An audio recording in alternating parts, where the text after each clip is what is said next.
We are just a few weeks away from the tip-off of the season here in the SEC, and today we're breaking down everything, well, most everything, our big giant umbrella 5,000-foot view of the SEC today on the Hoop Southbound Show. Stab at it. Nice pass. Give Jared Prickett the credit for Pope. Steal Al Horford to Joakim Noah. Great in transition and the style of play with the spacing of the court. Finishes off with the restaurant quality shot. Tennessee goes 10-2 late on. Last season, Ronnie McMahon steals. Rejection underneath by McGowan. Brewer again on the break. Quickly up the court. Still has it. Rondo shoots a three. Kentucky will play it out. Shepherd looks to the bench. He'll drive. And it's taken away by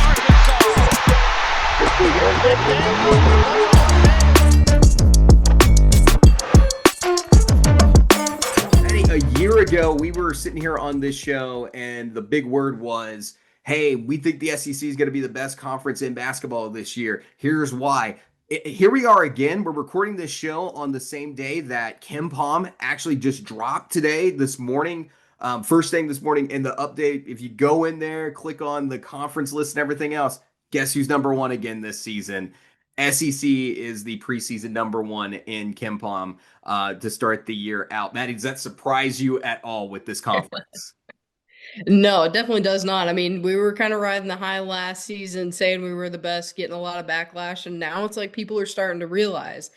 I don't think it's going to be the same as last year where we're just overly dominant. I think we're going to take a step back from a few different teams, which I'm sure we'll talk about in the show today. But I still think we will see more SEC teams than anybody else in the tournament this season, and I think the SEC is going to be a pretty dominant force to deal with. I definitely agree. And what I think we're going to actually see this year is not so much just a step back. I think the conference is still going to be at an all-time high this season. Yeah. I think it's going to be like a half step back, kind of like where it's not quite as good. And we'll get into some of the details why as we do this show today. But the other side of that is that I also expect some of the other conferences to be flat out better this year. And if you look at the early KenPom metrics, that's what a lot of like analytics sites and KenPom especially thinks that we're bottlenecking to where the conferences are going to be closer this year. I think the SEC is going to be number one, with the Big Ten probably being a very close second this year, but not historically dominant for the SEC like they were in 2025. This year, much more of a competitive a competitive collision course between probably the three big conferences in college basketball, between the Big 12, the SEC, the Big 10. Much more of an even playing field, but this should still be the best conference, and it should still be at an all-time great level across the SEC as a whole. So, great expectations come with great storylines, Maddie. And that's what we're talking about to kick off this show, is some of the biggest storylines that are happening in this conference. And what's fun to me about this year is that it feels like we're getting a throwback back to the 90s, back to the 2000s, kind of the teams that we are used to running this conference. It's a very different time from like the last 5 years or so, where it's been the rising schools who have come up and been on top. This year, it feels like a shift is happening where the more traditional basketball powers are coming back to reclaim the throne here right now at the top of this conference. And of course, Maddie, I'm talking about teams that are in that top 50 win category, teams with tons of conference championships. I'm talking the Florida Gators, the Kentucky Wildcats, the Alabama Crimson Tide, Arkansas. It feels like Tennessee is somewhere in that mix as well. Your thoughts on that group?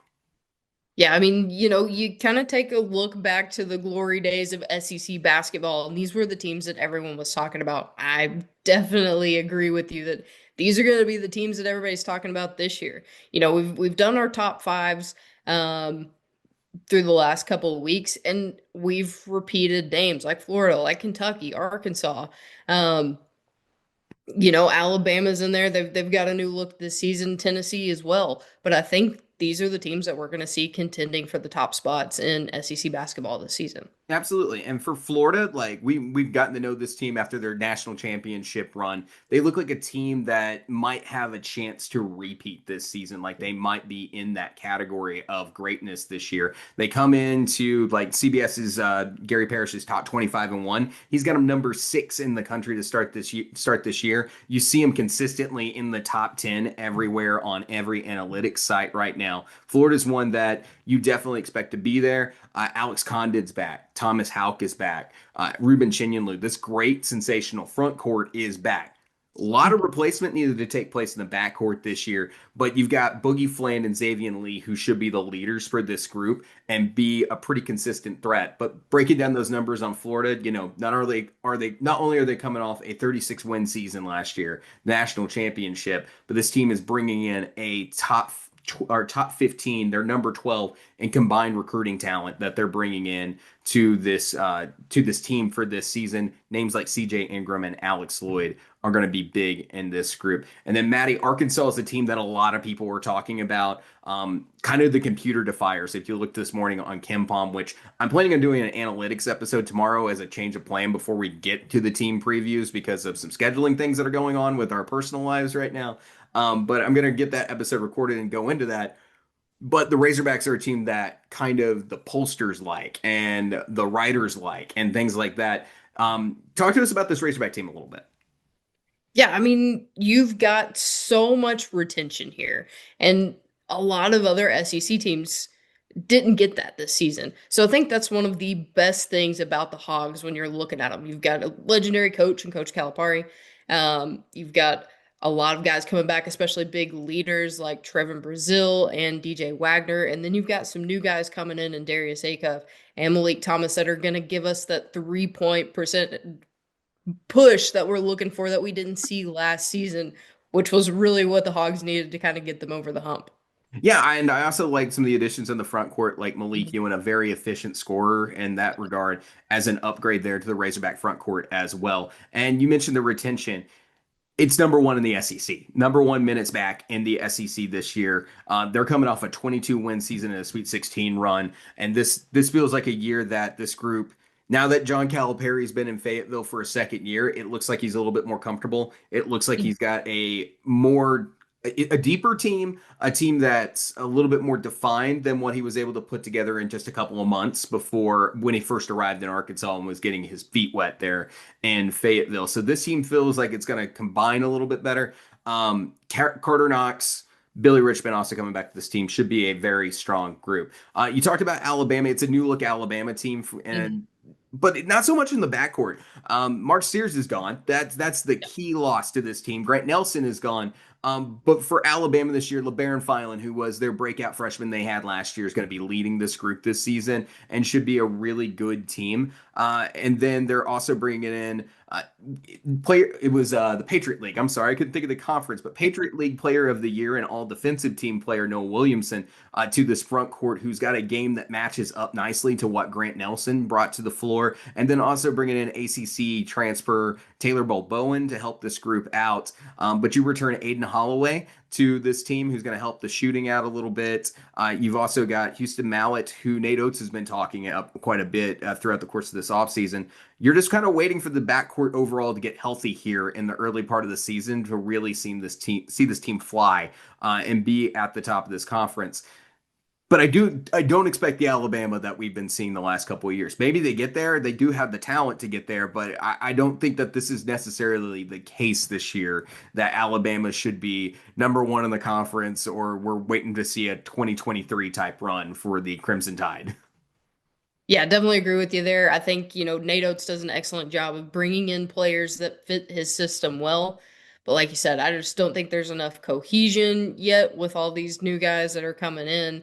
You kind of lost your leader on the way, so somebody else is going to be having to fill that role. There's just a lot of kind of question marks around Alabama until we actually see them play ball. Yeah, absolutely. And then Kentucky, extremely gifted team, a lot of talent brought in this offseason by Mark Pope. Oh, look, Kentucky went out and they spent the NIL dollars this offseason and got some big names.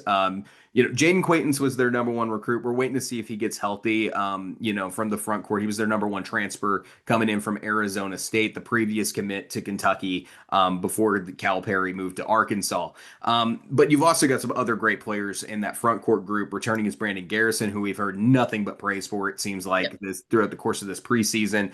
And then we've also heard names like Malachi Marino breaking out as a freshman in this group. We've heard good things about Jalen Lowe. We've heard that Otega Oweh, or we believe that Otega Oweh is going to be a player of the year candidate here in the SEC and is probably the front runner right now and is a dark horse for national player of the year candidate out of this conference. You've also got, a really talented freshman joining the back group as well, and Jasper Johnson. And I think what's also unique about this team is you have a lot of big men who fit the Mark Pope system that he was running out of BYU that made that team very difficult to guard and deal with and created those one-on-one situations under the basket from their ability to stretch the floor. It's not just Andrew Carr this season. You have a lot of Andrew Carr type players on this team. And Mohamed Diabate, Mr. Energy, Mr. Defense, just let him get on the floor and bring the energy every night. And I think that Rupp Arena is going to follow right behind that energy. Mark Pope talked up Mo D quite a bit on media day when he was addressing the crowd here. But this is a team that's coming off a Sweet 16 run, their first Sweet 16 run since 2019 for the Kentucky Wildcats. Maddie, any additional thoughts on Big Blue? Yeah, I mean, I think, our biggest concern with them last season was obviously the front court. I think we've gotten a lot of players in there that are going to address those issues. So now it's just followed up that 3-point year that they had last season, makes it in that front court, and I think we'll see big, big things for Kentucky this year. Yep, and then finally the last team that we were mentioning, Tennessee, just a real quick look at them because they're completely brand new. What they have is really two talented players that, are going to be met with depth, and that's Jacoby Gillespie, who's, depending on which group, poll you read, the number 1 or number 2 transfer coming to the SEC this year. Very talented guard, good passer, good shooter, good combination. Might be a Chaz Lanier type. We'll see how far he breaks out, but he's coming off a Sweet 16 run of his own at Maryland. 5-star freshman Nate Ament. It looks to be a difference maker as well on this team. And then probably one of the best front courts in the SEC this year, led by Felix Okpara, and then the Vanderbilt transfer, Carey, coming to this group. And I think that Tennessee should be pretty darn good. But, Maddie, those teams that we just mentioned, these are teams that we are used to seeing being at, historically at the top of this conference. And you just look at where these teams were last year. All these teams are coming off at least a second weekend trip in the NCAA tournament. All these teams won 20-plus games last year. These are teams that most of them historically, and they're in the list of all time in college basketball in the top 50 teams wins all time, except for Florida. But Florida has, several 3 national championships to back their program up with. But teams that are in double digits as far as conference championships go, Kentucky leading the way with 54, and the most national championships out of the group, the blue blood coming out of this conference. These are the names when you think SEC basketball and you rewind to yesteryear that and they're right here at the top of the poll, and they brought in some of the best recruiting, and they have some of the best retention in the conference this season, which brings me to my second area or big storyline here. Not only was the SEC the best conference in college basketball last year, not only did they have a national champion and have 2 Final Four teams and broke NCAA tournament records in most teams ever by a single conference in the NCAA tournament, most teams in the Sweet 16 that was previously held, and tied the Elite 8 record, like for most teams in the Elite 8. But they also had the best conference analytically all time in the history of KenPom as well. So it was like the computers agree, the numbers agree, objectively the best single year that a conference has ever had in college basketball. How do you follow up a record year like that? And I feel like, we watched all the stuff that it'll sit in our memories and, in our enjoyment of basketball, but just putting it a number, and I'm intentionally making this so we kind of perceive where we're at this season. We were at plus 22 in KenPom as a conference adjusted rating. This year, the projection as the season starts is plus 20. which would still be the second greatest all time since KenPom came out, I do believe, are pretty darn close to it.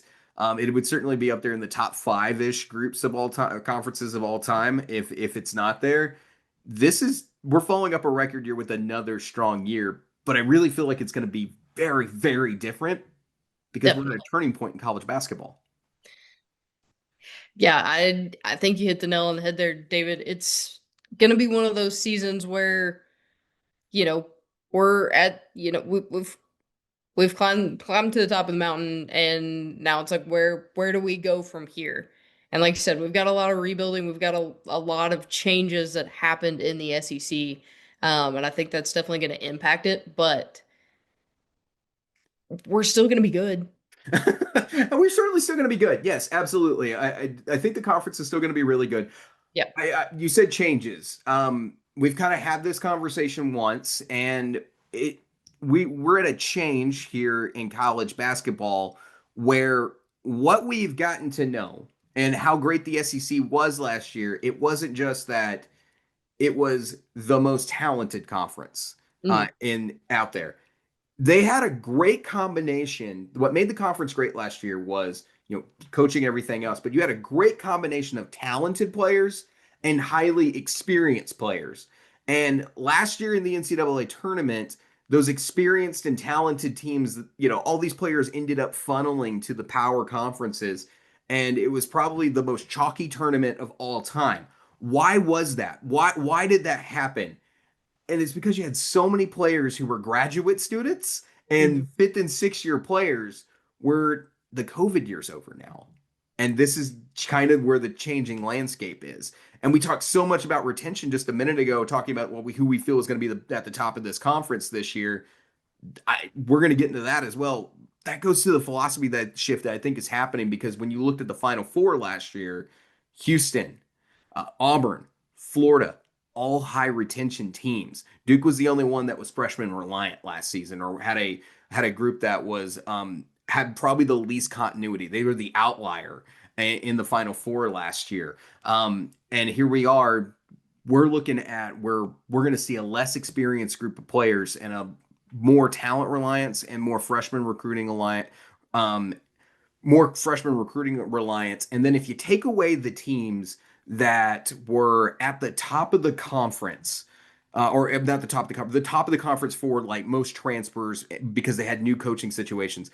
The average number of transfers in this conference seemed like it was down. It was right around like 3.5 was about where the average was. Some teams taking 4. Auburn was one who had to take a lot because they had so many graduates and things like that. But like Arkansas took 2. That's crazy. Alabama only took a handful. Most teams only took like 3 to 4 players out of the transfer portal and tried to hang on to as many players as possible. And I think that goes exactly to what we saw, last year in the graduates and all this experienced talent being gone. Yeah, I think so. I mean, we talked about how kind of the one and done system It's coming back in a way. it's getting closer to being just done. And like I said, we talked a lot about Auburn last season because they were so experienced. They had so many guys that had played together for so long, and now there's more sticking around because of NIL. But still, that's only 4 years worth of ball. Where you had, what was it, the guy that played for Memphis in. Oh, yeah, the guy who was like 27 years old. Yeah, I can't remember the name, but yeah, I know what you're talking about. Yeah. Like if we kept going down that path, some guys were going to be playing in back braces. Like, come on, Grandpa, get off the court. But we're, I think it's kind of one of those, people are going to use those NIL dollars to keep guys around for as long as possible. But you're not going to see the same guys in the same jersey for years down the road. Well, absolutely, and it's because, and you listen to the players from last year who were in the Final Four, like Elijah Martin. He's saying going forward, you won't see many more graduate students because of the COVID year. We all got that year because of COVID. Unless another global sickness or illness comes back around, you won't see too much of this happening. Janai Broom was kind of in the same vein when he was at the Final Four talking about this. A lot of guys who have been around a long time, their time is up. a couple more guys. It'll be in a week. I think it's going to be a different era of basketball now, and that's where I'm coming from. I'm in the same mind as Janai Broom, that all the fifth-year guys are gone. And then you just look at the SEC alone. You had 44 graduate players on this team, in this conference last year. That number is down to 21 this season. Nick Pringle is a rare type of player in the SEC this year. Well, maybe not rare, but not as common as you saw last year. Like down to just players. And I think we're going to start seeing a shift in college basketball. And I think things are going to dramatically change. 2 years ago, Maddie, we had Tristan Ferris on this show from A Sea of Blue, big Kentucky fan, covers Kentucky basketball over there. And we were talking about, we were doing our segment and we asked the question, do you believe freshmen can still win at a high level in college basketball, despite all the numbers showing a turn since 2015? And, the transfer portal just only adding more to that less likelihood of getting back to or getting to a Final Four. And he had this to say. I think one thing that needs to be considered is that a large part of the transfer portal right now is the COVID year. If you take away that COVID year, which is why guys that are like 24 and 25 are still playing college basketball instead of like finding a career. If you look at that by default, there's just more impact transfers than impact recruits right now.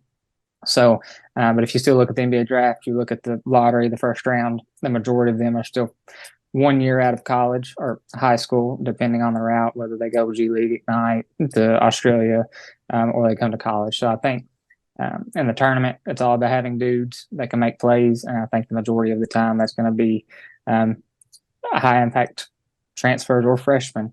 I don't know necessarily, like, I'm on board with these ideas just a little bit more than what I was a couple of years ago. I'm hearing what he's saying here because I'm seeing the coaches react to it. But I also think that we're going to still see the transfer portal play a place in here. I think it's going to be more of a balanced approach. And I think you're going to start seeing coaches target guys with 3 years of eligibility, 3 and 2 years of eligibility left, instead of going after those graduate transfers like they have been. And I think that's going to change up the way the transfer portal is going to move forward. I really anticipate over the next 5 years in college basketball that we're going to see a big change here at some point, where I think we're going to see a greater influence and a greater attention paid on high school recruiting, believe it or not. Despite what you may be hearing in some places. And I think we're going to see, actually, because they want guys staying 2 years and staying 3 years overall, that's going to create less scholarship spots. And I think transferring is going to be a little less frequent because teams are going to be wanting to take smaller classes and spend more in NIL to retain the players they already have. And I think that's where that greater emphasis is going to be. It's going to be on retention. And I think it's going to be a focus of guys who are going to be second-year players. Look, I'm not saying John Calipari is the future, but I'm saying that, like, if you look at John Calipari's numbers alone, from his time at Kentucky to where we are this season, like, I don't think it's actually that much of a, crazy coincidence that we're getting out of this era. And that's when John Calipari, since COVID, gets back to the Sweet 16 for the first time since 2019, back when Kentucky made the Elite Eight and won 30 games. Like, I think that the emphasis he had in bringing DJ Wagner, Adu Thero, and, Big Z over from Kentucky was a big part of what he wanted to do. Keep those players together the best he can and build a talented core to build around. And I think that's what he wanted to do. And I think he saw some success for it. And he also even mentioned it back in a press conference this summer. It's like, if you look at the best team in the league last year, retention. Like, that was part of the press conference, talking about Auburn, Texas A&M, and all these other teams. So I really think coaches who have a talent for putting teams, recruiting players, keeping players, and can work both the transfer portal and high school recruiting in a successful manner, and they focus on years of eligibility instead of, the best player they can get for a splash hire. I think we're going to see, this being the future of college basketball, and a coach like that is going to be the coach who really succeeds in the future. Like John Shire, I'm really big on, because that's kind of what he's been doing over at Duke, but with more freshman emphasis. I think it's going to be somewhere a little bit more balanced on the transfer end. But we're already seeing it. Just take a look at the numbers when you look at the scoring loss and the minutes. The teams that we expect to be at the top of the conference this year are the ones who returned more scoring and returned more minutes, and kind of turning in a different direction this year as far as the teams who brought in XYZ huge amounts of transfers, Yeah, I think we're going to see the transfer portal definitely turn into more of quote unquote the promotion portal. It's going to be the guys that didn't get a whole lot of offers or didn't have a whole lot going for them out of high school that kind of have those breakout years and are looking to move to a better conference, move to, a better step up to get them closer to, you know, it NBA dreams, if you will, or a little bit more in NIL. I think it's going to be a lot less kind of wishy-washy, and you're going to see that change. Definitely take place over the next couple of years. And when I was talking about at the beginning of this, why it's all tied together in this conversation, following up a record year, instead of like last year being all these great transfers and all this talent and all this experience, I think we're going to see this year's storyline. The SEC is going to be great if we have great sophomore breakouts, if we have third year players taking a huge jump from their sophomore to junior year. These players and teams that we saw retention wise have a lot of success. I think this season is going to depend on the LeBaron Philons. It's going to depend on the Karter Knoxes. It's going to depend on players like that who are sitting in their second year in a system. Even Otega Oweh, he's in a second year now with Kentucky and Mark Pope. How much growth do we see out of him this season? So players who have spent time with their coach, those to me are the players that are going to have a huge year, and those second and third year players at a program. I think that's really how the SEC is looking like they can follow up a record year. As I think we're going to start turning the page in the sport overall nationally. And like I said, take a look at the landscape of college basketball. We're talking NIL, we're talking transfer portal a lot right now in the media and everything. But the coaches seem to be focusing just a little bit more on keeping their roster together and spending a little bit more to maintain and build that chemistry like we've been talking about with Evamere research and things like that. Second storyline, Maddie, we got 3 new coaches in this conference this season. And we got a big name headed to Austin, Texas in Sean Miller, a coach that's probably going to have a chance, should get to his 500th career win this season. A coach that's won 22 NCAA tournament games, 9 conference titles. He's been a D1 coach since 1993, a 5-time conference coach of the year in the Pac-12. And additionally, he's also been to 4 Elite 8, 8 Sweet 16s, and has 13 NCAA tournament appearances. He was also mentioned as one of the best hires in the Candid Coaches series that CBS Sports did, as one of the best hires in the country that were made in this cycle. Completely understand why. And then also on the rival over here in Texas, Bucky McMillian was a huge name and a rising star in the mid-major level as a former high school coach making the jump. But now we enter the Bucky McMillian era as he finally leaves the state of Alabama to go to College Station, a coach who should be getting to his 100th career win in Division I. He was a high school basketball coach from 2006 to 2020. He's been a 3-time SoCon Coach of the Year, and he took Samford to their first NCAA appearance since the year 2000. And then finally, the breaking news story that I don't think many of us thought was going to happen this year. We got a coach whose record is 0-0. His NCAA tournament record is 0-0, and it's his first time having a head coaching job. That's Stephen Pearl taking over for his father at Auburn. Now, I make the 0-0 joke, but also he's been with this team since 2014. He was been an on-the-court coach since 2017. He was the associate head coach since 2023. And also he's the defensive coordinator of what's been a very good defensive team for Auburn since 2023. It's an experiment. It's a risk, but it is one that notably does have some backing, I would say, to at least give the guy a chance and keep see what works out. He's got a 5-year contract with Auburn. Let the experiment begin. I say it's going to be an exciting beginning to his coaching career. Maddie, any thoughts on those new coaches that we got in the conference this year? When it comes to Texas, I think that Sean Miller was huge for them. I think they're definitely moving their program in the right direction. I think if you get the right coach and you're putting the right amount of money behind him, they can do something big with him. Like you said, other coaches weren't mentioning him as a great hire for nothing. I think Bucky McMillian's going to do great in College Station. Going to be a wild style of basketball. Really disappointed we didn't get to see Wade Taylor under Bucky McMillian, because that would have been a whole heck of a lot of fun. Absolutely. And then when it comes to Auburn, I suspect, that they made this jump because they think, Sunday dinner, Bruce is going to pass down some knowledge, maybe some coaching tips, so that they're not completely getting away from Bruce Pearl. I don't know. Like we'll see. I think it's just an interesting thing, hire internally within. We've seen some programs do similar things. Duke, John Shire, for an example, and sometimes it works out great like that. And this is definitely someone who's been under the wing of his father for a long time. And his father, in my opinion, is if he's not a Hall of Famer, he's darn close to it, is where he'll end up at the end of the day. Maddie, in the SEC this year, do you feel like anybody's on the hot seat? I don't know if I would say hot seat necessarily. Um, Maybe there's a couple that are a little bit warm that could increase to hot depending how this season goes.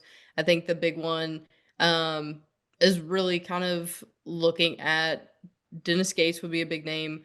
Um, but outside of that, there really aren't any coaches that I think in the SEC because there's, kind of a lack of continuity. And then you've got some, a lot of brand new coaches. So we aren't really sure what the season's going to hold. So I think for the most part, there's not much pressure going on in the SEC right now. Yeah, the SEC's got positive expectations, and positive pressure coming from those expectations, and maybe some programs wanting a little bit more. One of those teams I talk about with positive, expectations that it's going to put a little pressure on, but not in a bad way. The Kentucky Wildcats and Mark Pope. I'd say Mark Pope's got a little bit of pressure on him this season because you don't bring this much talent in and not expect some results if you're a Kentucky fan. You're going to expect more when you have the number 14 recruiting class, and that's the fourth best recruiting class in the SEC. You're going to expect more when you have the number 5 transfer class in the country, which is the number 1 transfer class in the SEC this season. And you've brought in top 100 transfers like JQ, Jalen Lowe, Cam Williams, Denzel Aberdeen, who was part of a national championship team, I might add, last year, and Mohamed Diabate. And then you bring in 3 top 100 recruits like Jasper Johnson, Malachi Marino, and Braden Hawthorne. This is a program that's going to have expectations when you have a roster like that. And they're also, spending big money in NIL. And this is a team that's also hungry to get back to what the Kentucky standard is. And, I'm not saying that they're losing their minds over it, but you can't tell me that Kentucky doesn't want to go back to a Final Four when they haven't been to one since 2015. They also haven't had an SEC championship since 2020, and they've had no number 1 seed in the NCAA tournament since 2015. It's not all on Mark Pope, but they've certainly invested this season, and I think you're going to have some expectation for some big results. And I think that's what's, when we talk about pressure, it doesn't have to be bad pressure. I think it's good pressure. It's let's get out there and win. Mark Pope likes this team. He's certainly feeling a way about it right now that he might be able to get this job done this year because the program has certainly invested. I think Mark Pope is in good shape here to have a really successful year. But I do think there's some pressure on him to come out and perform when you invest like this in your basketball program. Definitely so. I mean, that's why I said more of like a warm seat than a hot seat because Yeah. You gotta take into consideration still his second year. He did phenomenal his first year, and then you've got all of this. Unless he just absolutely goes out and wins no basketball games whatsoever, at least gets into the NCAA tournament. I think we're in a good spot for Mark Pope. Yeah, they're going to make the tournament. They in all likelihood, they're going to make the tournament. They're going to do really well, and they should at least make a Sweet 16. This is a really good basketball team. But yeah, I mean, Mark Pope's even said it himself back in his introductory press conference with Kentucky. He said the line, a lot of coaches come in, they manage expectations and things like that. We don't do that at Kentucky. And you know what? That's a heck of a statement. And I certainly think that, it's invited pressure as well. He knows what this job is, and he knows that you need to succeed at a program like Kentucky. Maddie, you mentioned Dennis Gates. You're kind of, what's shaping up here to kind of put Dennis Gates in a position of pressure? Because last year, I think the spot was also a lot of pressure on Dennis Gates after going 0-18, but he had a huge bounce back season last year. So kind of the thought process here. Yeah, definitely so. I feel like last year was kind of a return to the norm for Dennis Gates. Like you said, great bounce back year. But then you look into kind of the results driven part of Mizzou. They've made it to the NCAA tournament, but they've been bounced by lower seeds. They haven't had a Sweet 16 since 2009. And then they've only had 2 20-plus win seasons at Mizzou. Well, under we're Dennis Gates, talking, yeah. yeah, we're talking about, the rest of the SEC getting, phenomenal wins. How far can you make it into the NCAA tournament is kind of the standard now in the SEC.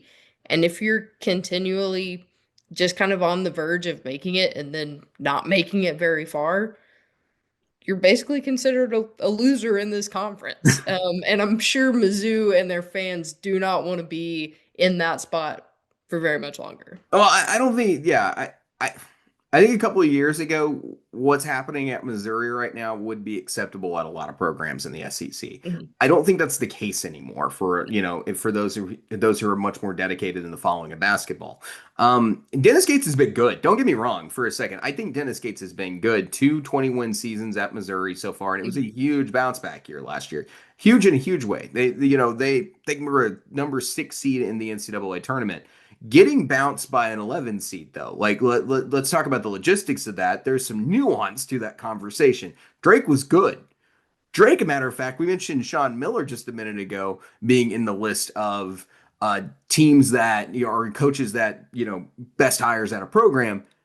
Drake's coach was the number one when he left, and he now is going to Iowa this season. So totally, that was the number one coach there. Like, great Drake team last year. Great Drake team. And one that I certainly had on my radar as one of the upsets in the NCAA tournament, in an opportunity there. And I just felt like who wins the pace of this game and controls it's going to be the winner. Who controls the pace is going to be the winner of this basketball game.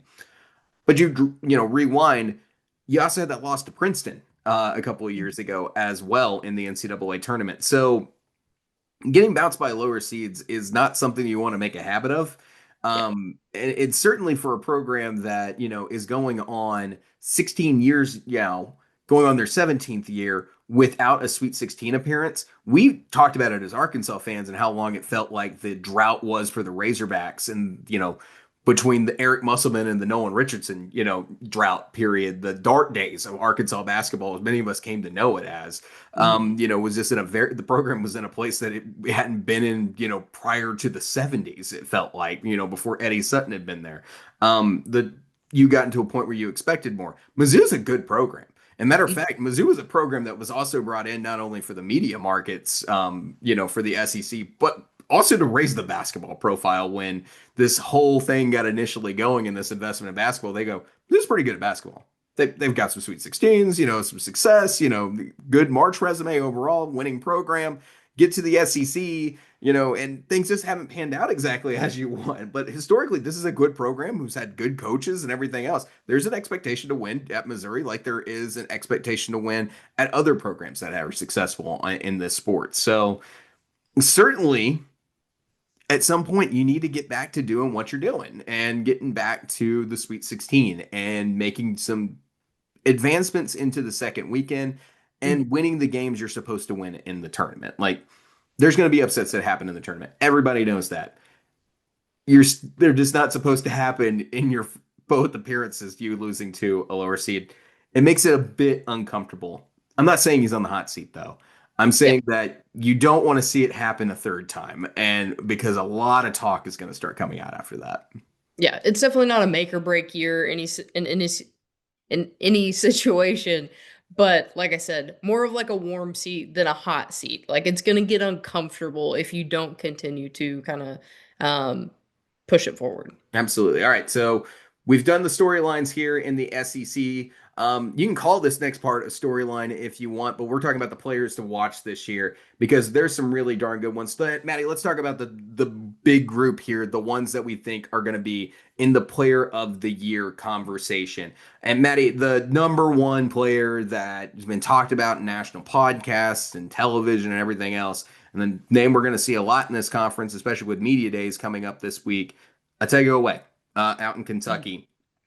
Seems to be the front runner for the SEC Player of the Year this year, coming off a year where he had 16.2 points per game, 4.7 rebounds a night, was almost 50% from the floor last year, and was shooting 35.5% from three. He was great last year, returning from the NBA draft process to come back for another year of college, and now he's coming in for his second year. It's back to that storyline about retention. His second year now with the Kentucky Wildcats and Mark Pope. Maddie, kind of your thoughts on Otega Oweh? Yeah, Otega Oweh is definitely my front runner for the player of the year when it comes to the SEC. I think you look at his progression from last season. We saw him, start out a little bit slow, but then as the year grew, he became a pivotal piece for Kentucky. And I think this year he's on to bigger and better things. Like you said, tested the NBA draft waters. And usually a lot of players that do that and come back with a hunger to do better and progress in the eyes of those NBA scouts, yeah. draft boards of the scouts, everything. So I think we're going to see a lot from Otega Oweh, and I think he is going to be a very, very important piece of Kentucky that we are going to talk about nonstop this season. The thing is every player that we have in our player of the year list also went to the NBA draft process and got feedback and decided to come back to college basketball this year. A player that I'm big on and I think can be very successful. He was my sophomore breakout last year pick. A player that I think is going to challenge from this already national championship winning Florida team, Alex Condon. You're talking about a player here who was projected to be a late first round draft pick in a lot of mock drafts last year. And he's coming off a year where he put up almost 11 points a night, almost 8 rebounds a night, and was also close to 50% from the floor and was knocking down threes at 32.8%. Versatile big man who also thrives driving the basketball in the pocket and is in an offensive system that serves him well, especially when Todd Golden's running that three across offense because he can be the drive man. He can also play the 5 spot. So he fits in multiple spots in that offensive game plan and he works really well. And I just we're just going to continue, I think, to see Alex Condon now in his 3rd year with Todd Golden come out and really succeed with this program this year and be one of the big cases and should be one of the most sought after 4s and 5s in this year's NBA draft player I'm big on. Maddie, there's another player on this card right here, and it's probably the one that's probably getting the least amount of talk out of the players that we've picked out here. Well, besides, I'll say it's second least amount of talk, but he's been a star in this league since he's been a freshman. Yeah, I mean, when you take a look at Josh Hubbard, excellent numbers from this guy. He was the go-to guy for Mississippi State, and I think he's going to be again this year. I really think for me personally, the reason not a lot of people are talking about him in kind of this position is just that Mississippi State isn't on the same level as we're going to see Kentucky and Florida. I think it's going to be the team around them that's going to win whoever that player of the year. And I think Mississippi State's a little too weak to get Josh Hubbard the praise that he deserves. I think Josh Hubbard needs to play at an extraordinarily high level to get the attention that he needs to get for Player of the Year this year. He certainly deserves, if you break down the analytics on Josh Hubbard, he's in the conversation with some of the best guards in the SEC on an efficiency standpoint. He puts up great numbers. And as far as a player who was consistently making 3-point field goals, he in the combination of 3-point percentage and 3-point field goals made, he was at the top of the conference last year, and those kind of numbers and that combined result and the number of threes he actually made on the floor and his 3-point percentage. So, elite, really high end shooter and a player that has continued to surprise throughout his career.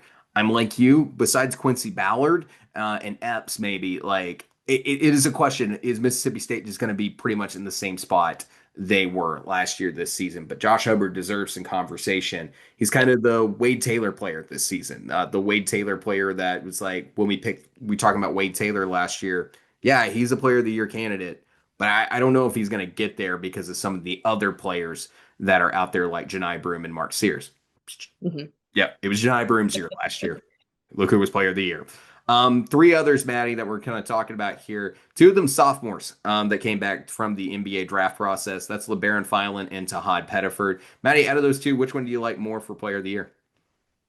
I honestly like LeBaron Philon a little bit more just because I think, kind of same situation with Josh Hubbard. I think Alabama's going to be in a little bit more of a position for him to show off those skills.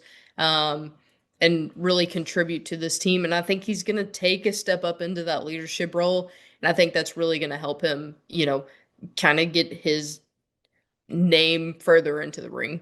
Yeah, another year of development in the system as well with Nate Oats, and he found his way into a very good backcourt last year for regular minutes, and I think this is a year that he can really show off all the skills he has put together. Todd Pettiford's the only returner for Auburn this year. Not even their coach is returning at this point now. So just you talk about continuity, it's very out up in the air with Auburn this year because they were so upperclassmen heavy last season.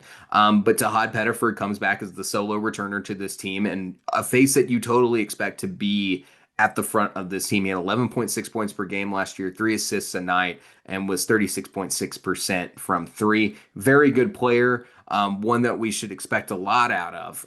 But Auburn's got that transfer class question mark factor kind of going on with them. They could be really good. They could come out and win the darn conference. They also could fall flat on their face this year, and that's kind of the question. It's really hard to see a player if the bad outcome turns out.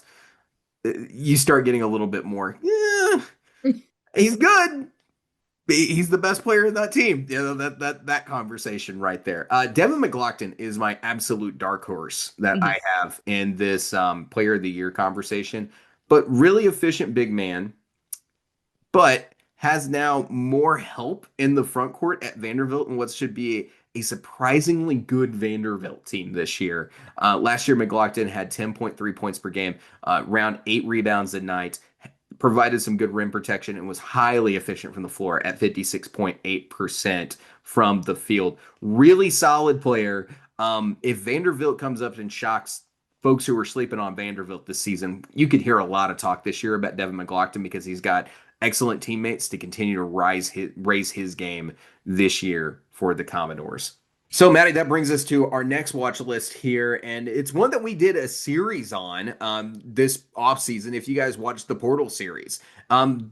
This group here, this is those transfers that we think are going to make the highest impact in this conference this year, or certainly have the possibility because of their talent and their fit in the team, etc. And Maddie, we picked up 3 players here. They also happen to be this year the 3 players who are our top 3 players in the Portal series. That's Jaden Quaintance, Jacoby Gillespie, and Keyshawn Hall. Pick your poison, Maddie. Which one do you want to talk about first? I am gonna see if history repeats itself this year. When you look at the Tennessee Volunteers, you had Dalton Connect, and then transferred over, had another amazing transfer class last season, and then Jacoby Gillespie comes into this very new looking Tennessee Volunteers team because you had a lot of turnover last season from players running out of eligibility. I think Jacoby Gillespie's the guy to get it done this year. I think he is going to be the front runner. I think he's going to lead this team, and he definitely seems like a guy that Rick Barnes is putting his full faith in. So you're kind of leaning on the fact that you think Jacoby Gillespie is going to be this year's Chaz Lanier. Yep, exactly. All right, the Dalton Connect, Chaz Lanier, Jacoby Gillespie train, as Maddie has eloquently put it here, as a breakout transfer. This notable difference between him and those other 2 names. This is not a mid-major transfer. He came from the Maryland team last year that was very good and made the Sweet 16. Ended up losing to Florida in the NCAA tournament, but highly efficient 3-point shooter and great passer as well, and was a big part of the Crab 5 last year there in Maryland. Jaden Quaintance, Maddie, is a player that 5-star McDonald's All-American, very good big man. The kid also eats, sleeps, and breathes basketball, and he is an elite defender.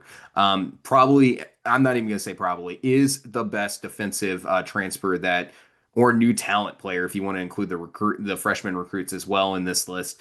The best new defensive player to Kentucky this season. Also very efficient from the floor at 52.5%. He's got an NBA future. He's going to have the potential to be an NBA 5 someday in his career. But the big thing is right now, he sounds like he's recovering well, and we'll probably see him back sooner rather than later than where the early projections were. But he looks like he's going to be out in the early part of the season for Kentucky.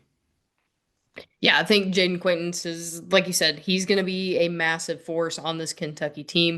Going to be huge in that front court, and they've got a huge front court as is, so that's saying something.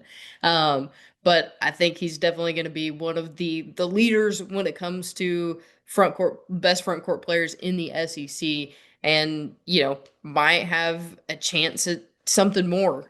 Just kind of depending on how, like you said, that injury return shakes out. Yep, and then finally Keyshawn Hall. Auburn needs a score. This is the team that's got some maybe not as much scoring firepower as they did last year. Keyshawn Hall fixes that problem with almost 19 points a game, and this is also a player that you're going to see mix in the guard spots as well. But has got a very good ability to rebound the basketball at 7.1 rebounds per game last year, and then a good 3-point shooter at 34.4% last season. Maddie, we did our freshman 15 series. That's always a fun series that we do. Two of the big names here on this list, but the list that I put together here for our freshman watch list are players that I feel like are going to have the biggest impact on their team this season. Not necessarily the player of the future on a team, but the three players I have felt like probably have the best opportunity to make a big splash this year. And that's Nate Ament, Darius Acuff, and then Jasper Johnson over at Kentucky. Maddie, pick your poison again. Which one do you want to talk about first? I mean, us I gave being you a Razorback Razorback. I fans, gave you a Razorback. we've got to talk about the fact that we may not have to hold our breath for the entire game to see if a three-pointer is going to go in, because I feel like Darius Acuff's going to be hopefully knocking on all the wood around me the answer to our prayers when it comes Him and to Malik Thomas both. Yeah. But yeah, no, I think Darius Acuff's going to have a huge chance this year to really prove that he's worth that number one point guard spot, because, you know, you've got DJ Wagner, who's going to be an impeccable leader, I feel like, on this team. But Darius Acuff has, you know, a large opportunity to be, you know, very impactful for the Hogs this season. It's going to be an interesting backcourt to see how it works in the early going with DJ Wagner, Darius Acuff, and Malik Thomas, and how John Calipari moves those pieces around, especially because he might also be getting Isaiah Sealy and some other players in the mix as well. And you certainly want to have Karter Knox and Billy Richmond, who can also mix in your backcourt in some capacity if they're not playing out on the wing. But yeah, Darius Acuff is one player I certainly feel like is going to have one of the biggest opportunities, playing time wise, impact on a team wise. It's a freshman point guard on a John Calipari team.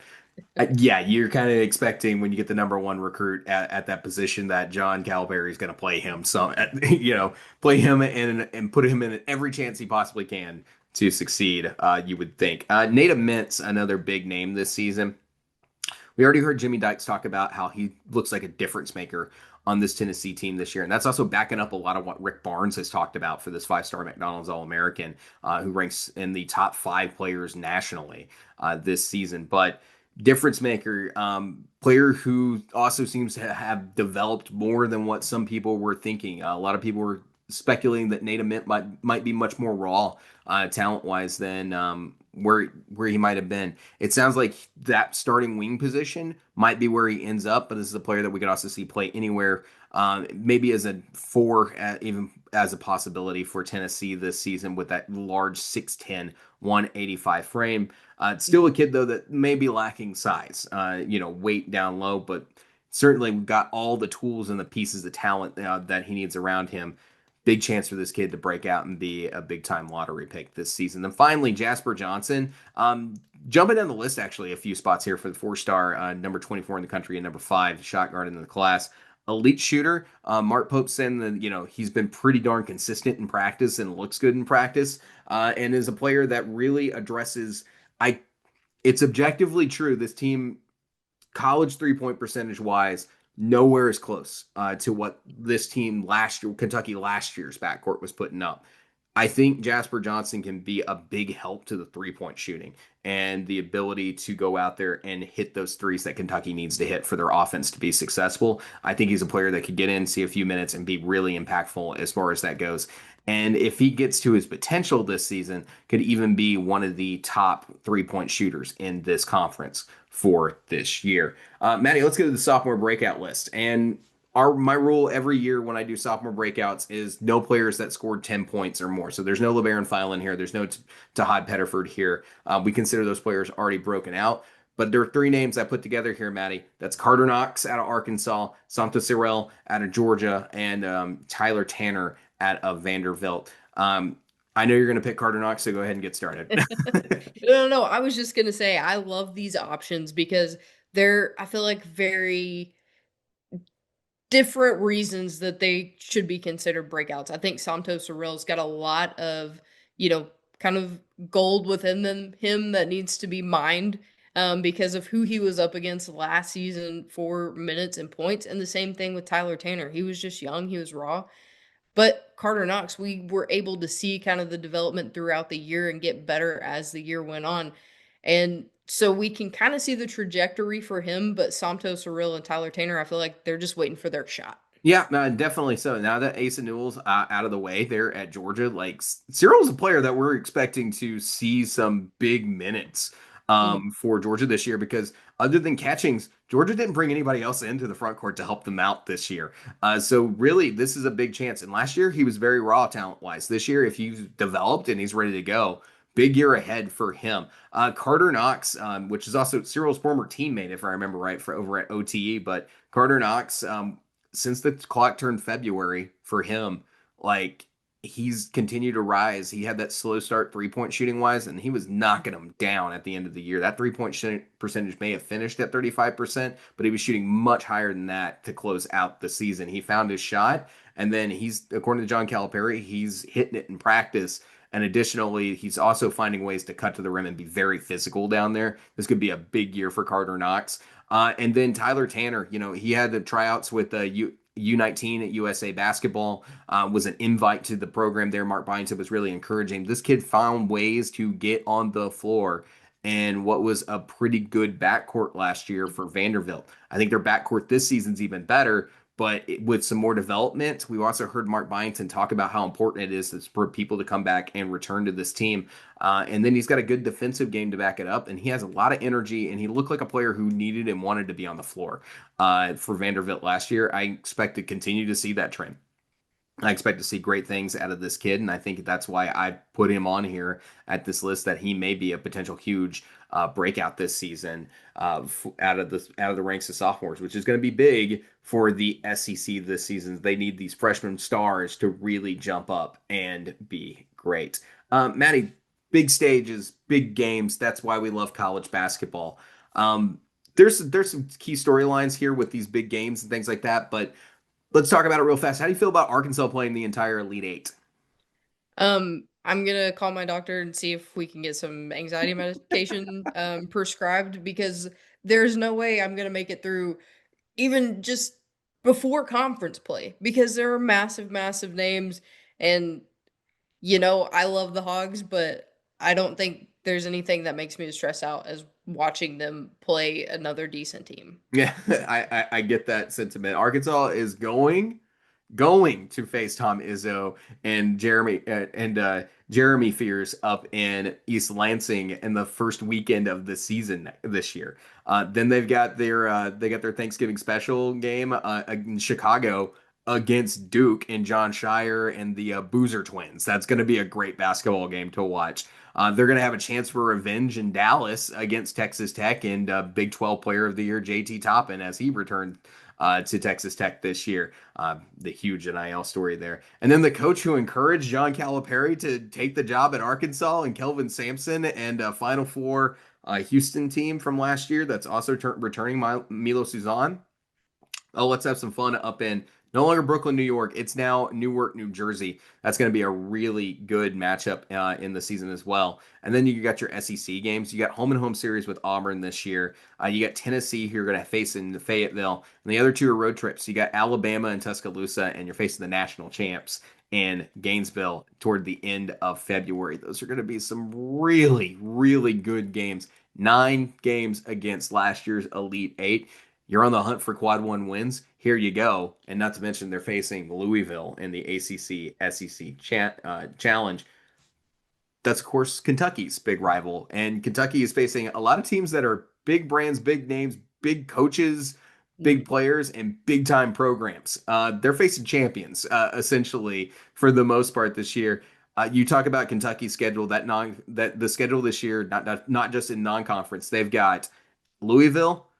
They got Louisville, Michigan State in the Champions Classic, North Carolina for the ACC SEC Challenge, Mark Few and Gonzaga in Nashville this season. They're renewing their rivalry with Indiana this year in Lexington, Kentucky on December 13th. Then Mark Pope's going to face his old coach and Rick Pitino in Atlanta when they face St. John's. Then they got the return trip from last year playing in Lexington, this time going to Fayetteville against John Calipari and Arkansas. And then they got 2 games against the national champs and what's been probably the rivalry that defined the 2000s in this conference between Kentucky and Florida. Maddie, any thoughts on this excellent schedule? I mean, I think I'm most excited when we're looking over this. The game against Louisville, there's been so much kind of, you know, feeding against each other with Mark Pope and Pat Kelsey. So I think that's going to be a really fun one, kind of a return of that rivalry just because Louisville's kind of been a little bit off the past couple years and they're starting to regain a little bit of that steam.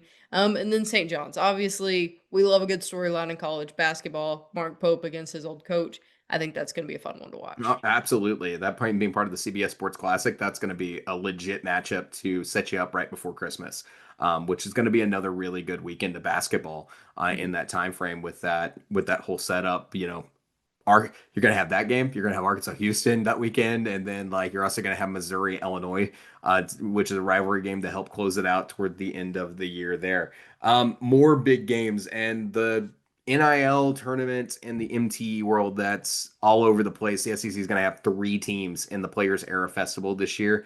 Auburn takes on Oregon and Michigan for their 2 scheduled games. Tennessee's got Rutgers and Houston. Alabama's got Gonzaga and the home team, UNLV, out there in Las Vegas. Maddie, any thoughts on the Players Era Festival? Not anything as far as if it'll exist in 5 years right now, but the checks cleared last year. How much longer they clear is another question, but and if the NCAA is going to continue to allow this tournament to exist. Yeah, I think with this one, it's going to be a fun tournament to watch. Like you said, you've got some big names, big brands, and I think it's really going to kind of tell us where these teams are sitting as we begin the season because these are a lot of the teams we kind of have question marks around because there's not a lot of retention. You've got new coaches when it comes to Auburn, brand new team when it comes to Auburn, pretty much Tennessee. And then kind of seeing how these players step up at Alabama and try and fill those roles that were left behind by like Mark Sears. Yeah, absolutely. And then Feast Week's still going to be a lot of fun this year. Everyone's talking about the MTEs kind of fading, but we're still going to have some good ones and some big time teams out there. Georgia's going to the Charleston's Classic this year. South Carolina's going to be in the Greenbrier tip off. Mississippi State's playing in the Hall of Fame Classic. Texas, Sean Miller taking a first year team out to Maui this season, and what's a decent Maui field. We already talked about the Players Era Festival. Ole Miss is going to the Acusure series, and then Vanderbilt's going to be headed to battle for Atlantis in a tournament that looks like Vanderbilt can be the champion. And Florida's going to be in Rady's Children, and then LSU is headed to the Emerald Coast Classic for these big Feast Week games. But Maddie, those aren't the only big games that are going on. And as we talked about earlier, I'll take the left column, you take the right column. I just wrote down as schedules were coming out some of the huge games. When you're the best conference in college basketball, big time programs want to play you because it's an opportunity for quad 1 wins. And when the whole conference goes to the NCAA tournament last year, everybody's reaching out. Folks just need to hear some of these games that are going to be going on. The big opening night is going to include Florida, Arizona, and then we're also going to get Texas, Duke. You just keep going down the list here. You're going to have Alabama facing St. John's, Alabama facing Purdue, Oklahoma and Nebraska renew their Big 12 rivalry, and Auburn's going to be facing Houston. Maddie, pick up the right column for me.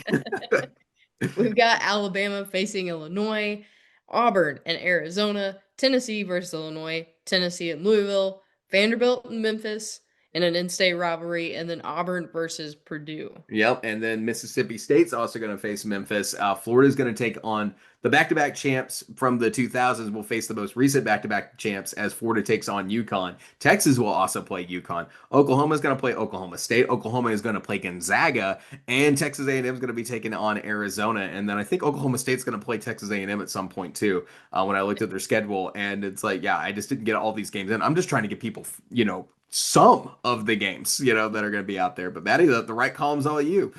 Yeah, and then we've got 2 back-to-back rivalries for Mizzou. We've got Mizzou versus Kansas, and then Mizzou versus Illinois. Then we have Alabama versus Arizona, Mississippi State versus Iowa State, Georgia versus Georgia Tech, and then Vanderbilt versus Wake Forest. Yep, I took out the ACC, SEC Challenge games in this, but good grief, we're going to be... Those are huge too. We have a stretch this season that starts the 3rd week of the year, or it's going to be the 3rd episode we do this season or something like that, where we're going to have a stretch of 12 days where we have a big time basketball game on every day in the month of November before Feast Week.